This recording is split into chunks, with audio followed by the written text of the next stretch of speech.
કથા સાંભળજો અને હું બોલું ત્યારે તમે વચ્ચે પાછા હરે નમઃ બોલજો, તો કથાનું વાતાવરણ લાગે ને. એકદા નારદો યોગી પરાનુગ્રહ કાંક્ષયા પર્યટન વિવિધાન લોકાન મર્ત્યલોકમ ઉપાગત.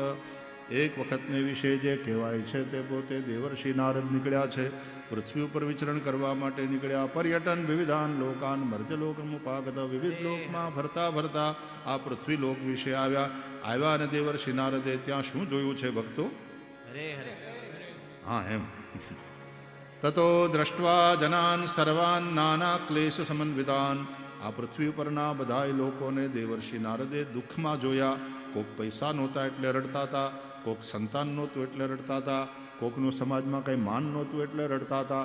આવી રીતે બધા લોકોને દુઃખી જોઈને દેવર્ષિ નારદ વિચારે ચડ્યા કે નોપાયેન ચૈતેષામ દુઃખનાશો ભવે ધ્રુવમ ઇતિ સંચિંત્ય મનસા વિષ્ણુલોકમ ગતસ્તદા.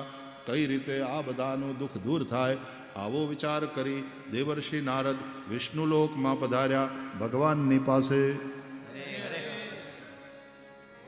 એ આવી રીતે સત્યનારાયણની કથામાં જ્યાં જાઓ ત્યાં સાંભળજો, હરે નમઃ આવું બોલતા જાજો. કારણ કે કથામાં નિયમ છે જય શબ્દ અને નમઃ શબ્દ થતો રહેવો જોઈએ. એમાં વક્તા જય શબ્દ કરે, શ્રોતાઓ મોટે ભાગે નમઃ હરે નમઃ